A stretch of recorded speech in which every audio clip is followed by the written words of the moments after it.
All right, well, it's finally time to tackle the garage, and I cannot wait. For those of you that follow the other channel, my original car channel, I did a garage build a couple years ago, and I loved it, but we obviously moved, so I got to do it again. And if you want to watch that build, feel free. I'll put it down in the description. In any case, yeah, so I'm going to probably split this up into 10 parts, how I did it last time. There's a couple of things I got to do before we get started. I got to build a little shed in the backyard. I won't show you that. A little base for it. I got my garden stuff moved out there, and then we can get to work in the garage. So I'm going to start top down, top obviously being the ceiling. We're going to do black with some really unique lighting, similar to my old one, but a little different. I'm going to do the walls, do the trim, do the floors in a really cool pattern. Some really fun furniture, some cabinetry, desk area, really fun lighting, and then lastly, some fun tech in there, And that'll wrap it up. And then I can start getting back to my old ways, my other channel that is, on doing fun car stuff. Yeah, it should be a lot of fun. So like I said, this will be part one of a series. At the very end, I'll make a huge montage of the entire build. This should be much quicker because this is a newer house. My old garage was detached, probably 50 years old, and it was really wonky to deal with. But this is already drywall, so I'm already way ahead of the game. So I'm giving myself 2 months to do it. I can probably do it in 5 weeks. We'll see. In any case, we'll go to the garage. I'll show you what I'm dealing with. And the goal of this video is to get the shed built, everything moved out to the backyard, get at least one coat of paint on the ceiling, and then add at least 2 more outlets on the one main wall where I'm going to have all my shelving and desk slash worktop. So that's the goal for this video. All right, guys, let's get to it. Man, what a mess.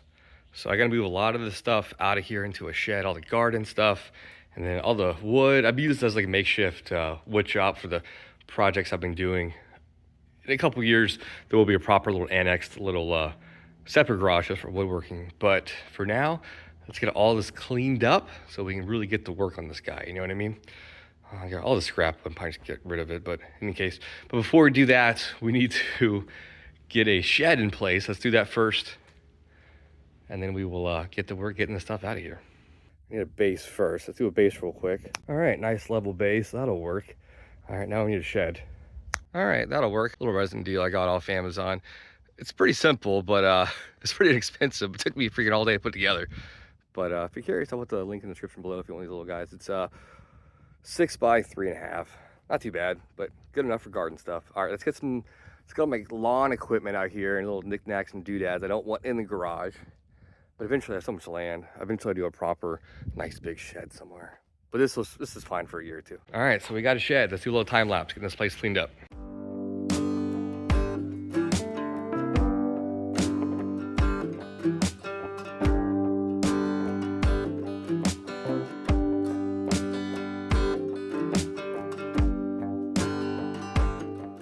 All right, so I think I can work with this amount of clutter in here, around here. Most of the stuff's gonna stay in here just in cabinets. Of course, the next thing I gotta do is add another outlet. So I've already added one up there, one right there. Luckily there was one inside of there too, so I'll feed that to my computer area right there. One right there. I want one more right here, kind of cabinets up here and a workbench probably right there. So I'm gonna add one more right there. I got one right there. I got another one up there in the ceiling. That's gonna be one of those spools where I can pull it down. So I got 8 outlets. I think I can work with that. So real quick, we'll put an outlet right there. And we're all set. In case you're wondering, there's an outlet on my living room running on the side about 2 feet down, so that was really easy. I don't film electrical stuff because I'm not licensed. I'm confident in doing it, but if someone were to copy me and kill themselves, I don't want to be liable.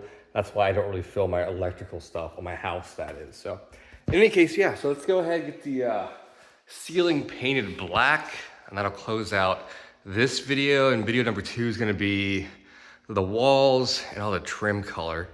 Maybe the lighting too. I got really cool lights coming.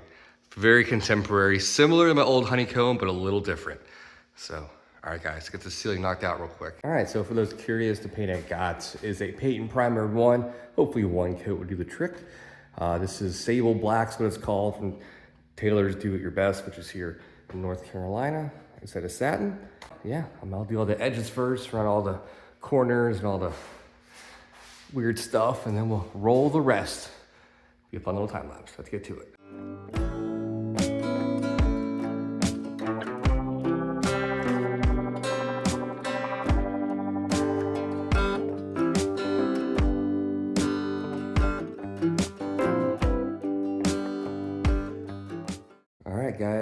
edged up. Let's roll it real quick. We'll close out this first video.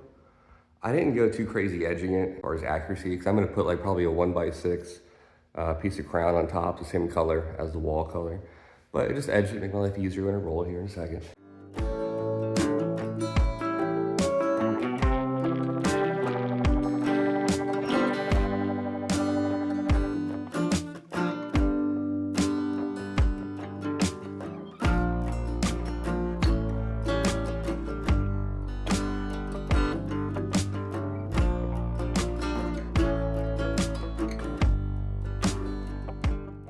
All right, there we go. We got a black ceiling. The only thing worse than painting is painting the ceiling. Gosh, the ceiling is annoying because it's a weird angle, but luckily there's one coat, which is nice.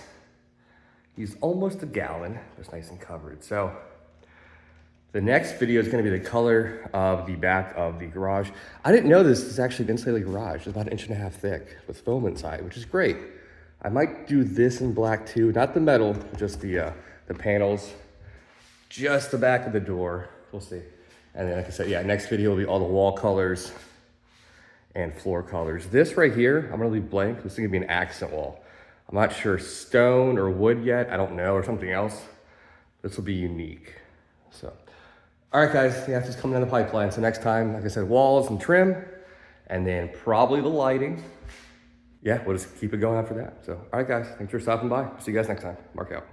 Oh, and one more thing I wanted to show you guys before I close this video out. It's my house channel, so I want to show this off a little bit. It's actually pretty neat.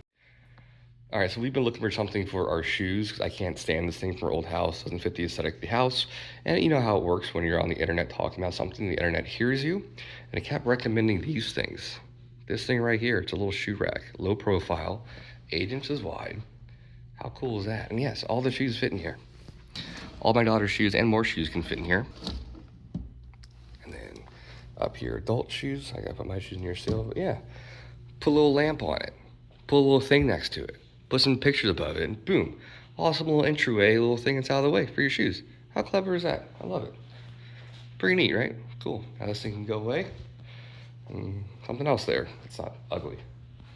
All right, that's it.